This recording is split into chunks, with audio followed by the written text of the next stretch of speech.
Sejarah batik Sendang sendiri itu merujuk pada masa Mbah Sunan Sendang dan istrinya Dewi Ayuti Larsih pada abad 15, yang dimana di situ Dewi Ayuti Larsih mengenalkan dan mengajarkan kepada masyarakat itu seni membatik.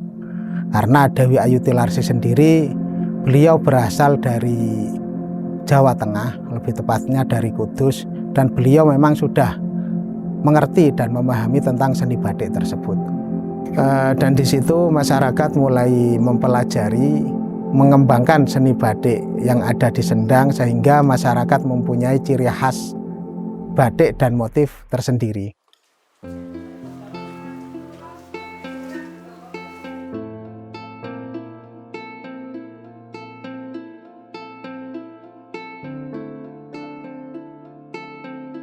Kawit tahun 1965 saya sudah batik, hingga sekarang masih batik. Pertama belajar batik itu tasik di sekolah SD. Masih kecil, dipelajari dengan ibu saya. Dari nenek sampai ibu, langsung anak saya juga bisa batik.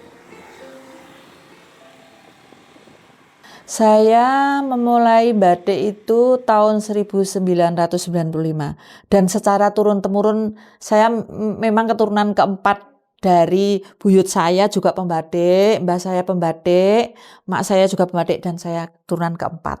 Kita akan menceritakan sedikit terkait dengan batik tulis ya yang ada di Desa Sendang, Sendang Agung maupun Sendang Dhuwur ya.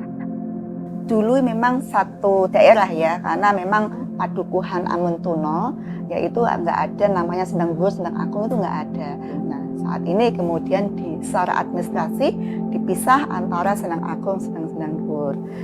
Tetapi satu kawasan gitu, secara kultur, tradisi maupun budaya itu hampir sama yang dibawa oleh Mbah Sunan Sendang itu juga santrinya itu ya juga ada yang di Sendang Agung. Pembatiknya pun juga begitu. Pembatiknya itu ada yang dari Sendang Agung, ada Sendang Dhuwur gitu.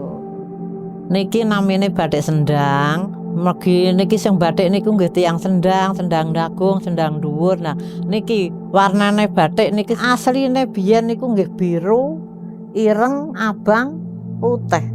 Wis iku tok. Kalau kita melihat kombinasi warna dari batik Sendang, putihan, ada warna biru, ada warna merah, ada warna hitam. Sebenarnya itu tidak hanya warna saja, tapi ada makna filosofinya. Dasaran putih bahwa dasarnya manusia itu fitrah ya, maka lambang dari kefitrahan itu adalah putih. Setelah itu kemudian lahir di dunia ada motif merah, hitam, itu karena kalau kita berpijak pada tanah warna hitam, warna merah, itu lambang dari ketika kita berada di dunia. Dan warna biru ya seperti ini juga bagian dari lambang itu. Setelah pada saatnya manusia atau makhluk Tuhan itu juga akan kembali, maka kembalinya adalah ke langit ya, maka dituangkan dalam bentuk warna merah, warna biru maksudnya. Motif niku kathah sanget, warnane ku uwakih. Ana gendagan, ana gringsing, ana kawung, beras utah, liris, gagak siup, ana encit-encitan, sekar jagat, parang, sidomukti. Kuwatah nek mbah hitunge batik no. Sing ngruwiyen banget iku ya sidomukti iku mbarek biur iki, terus modang kaya iki, modang jenenge. Modang iku rena telu, ana modang iki modang kodhok, ana modang sungut, ana modang urang.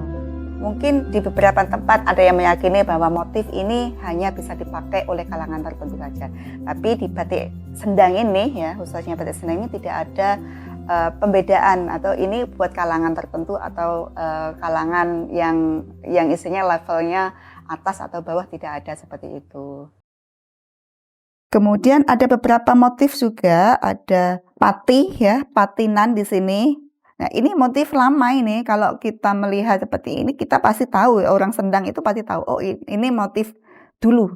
Dan uniknya batikan lawasan dulu itu pakai cocokan. Jadi dicocoi. Dasarnya itu pakai cocokan kayak gini loh, ini loh. Titik-titik ngeten iki namine nyocoi niki ngangge jarum dibentuk rentengan 3 atau 4 dicucuk-cucuk ngeten. Nyocoi. Sakniki mboten wonten. Ada semacam seperti hujan. Nah, artinya bagaimana ketika hujan itu bisa menyirami banyak orang, bisa memberikan kemakmuran. Nah, artinya mudah-mudahan dengan harapan memakai batik ini rezekinya semakin lancar, kemudian hidupnya semakin makmur dan sejahtera. Gitu. Jadi harapannya seperti itu. Biur niki. Niki ku diarani pengodo. Terus iki diarani alis. Terus niki surnak. Ngarani ngeten iki kepet. Nah nek sing niki gringsing, tumpale, kodokan. Batik gringsing terus niki gontor. Niki ku bogem, niki ku pengapit. Lho.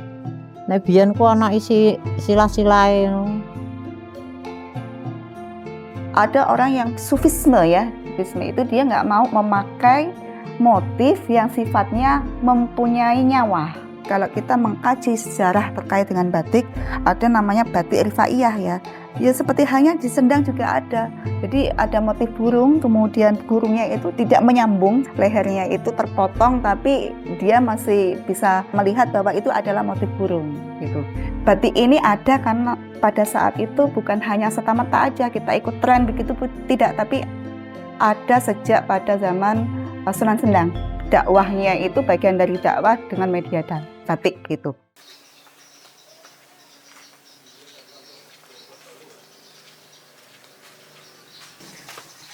Assalamualaikum. Waalaikumsalam. Nggih, matur suwun nggih. Pun mboten minarak riyen to? Langsung mawon. Nggih.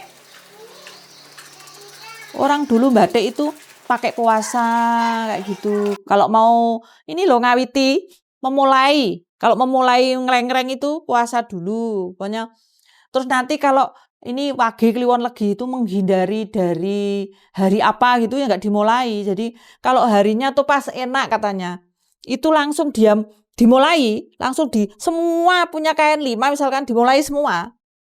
Nanti tinggal dilanjutkan hari apa terserah. Pokoknya sudah dimulai semua. Proses batik niku rumiyin tapi kali sakniki niku pun beda. Nek rumiyin niku ngetel kain putih ngeten iki diketel, air abu dapur itu direndam, disaring, terus dicampur dengan minyak jarak tadi, dibuat ngetel beberapa hari, langsung dikanji. Mantun dikanji niku dihaluskan.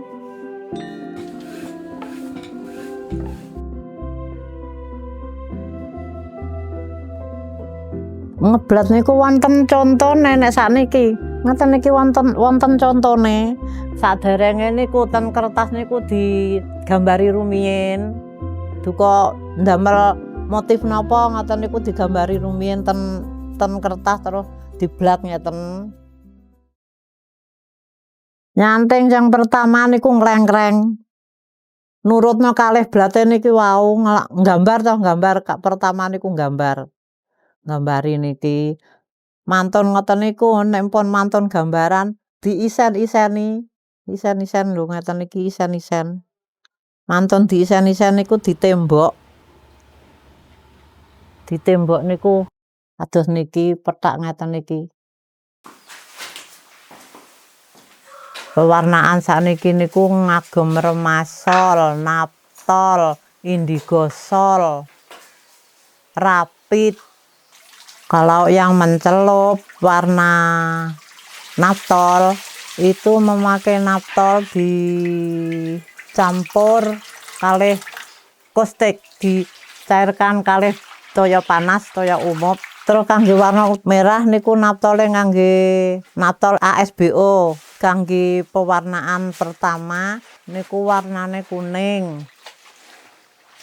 Terus yang kedua merah.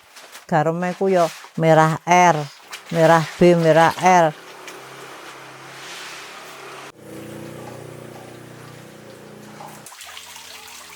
Proses sing lorot mantun di warna sing terakhir niku langsung diumbah, mantun diumbah. Nggodhog toya niku ngantos umup, nek mboten umup niku kantil. Langsung menawi sampun umup dilebokno dibolak-balik, terus dibilas. Mungkin dilorot ke yang kedua niku dicuci langsung dipepe, dijemur, siap dipakai. Sudah cukup. Fungsi batik zaman dulu itu cuman dipergunakan untuk jarit, dipakai satangan dan taplak meja, gendong bayi maupun gendong untuk belanja atau untuk rewang, ajak-ajak rewang juga.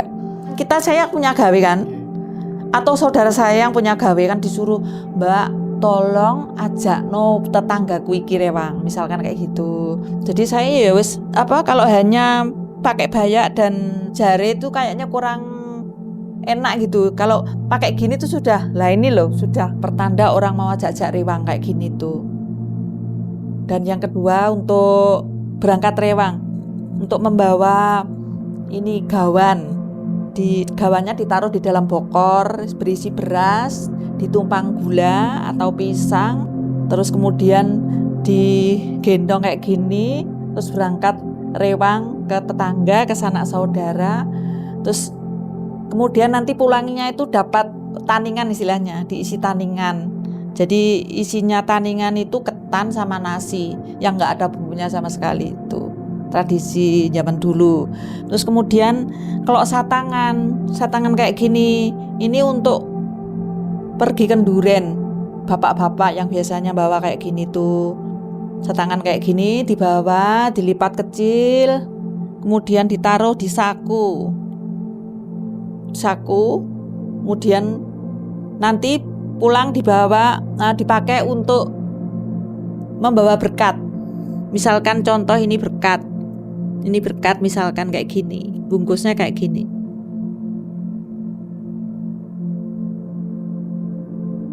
Sudah, ini berkatnya kayak gini.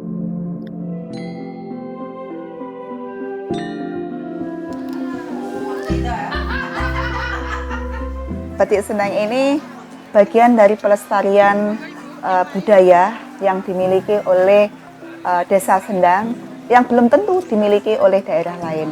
Kita punya kekayaan, keterampilan membatik, dan masyarakat Desa Sendang pada saat ini masih terus melestarikan, dan itu memberikan dampak positif ya bagi masyarakat karena menjadi mata pencaharian juga oleh masyarakat, khususnya ibu-ibu ya, dan itu bisa berdampak kepada ekonomi dan kesejahteraan masyarakat Desa Sendang. Nggih, mugi-mugi tiang-tiang batik-batik niki saged lancar, saged sukses. Nah, terus batikan kuno niki, batikan sing kuno-kuno niki aja sampai diilangno supaya dihidupkan.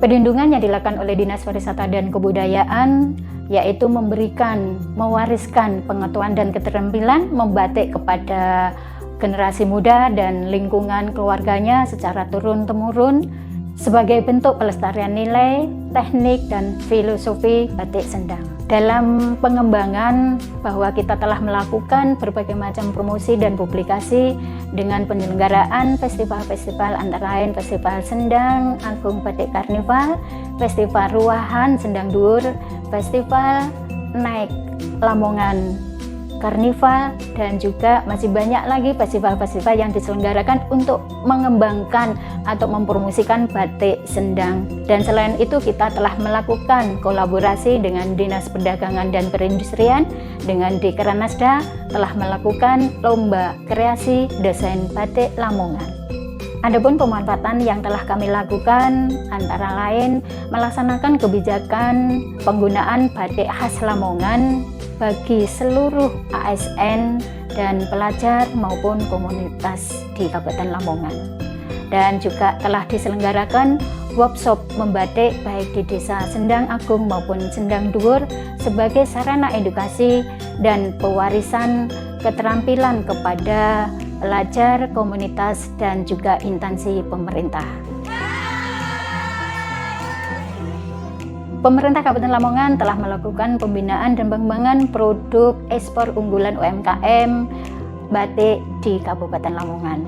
Juga telah mendirikan showroom Mola Mall Oleh-oleh Lamongan sebagai media promosi dan pemasaran yang menampilkan berbagai macam produk batik dan juga tenun khas Lamongan.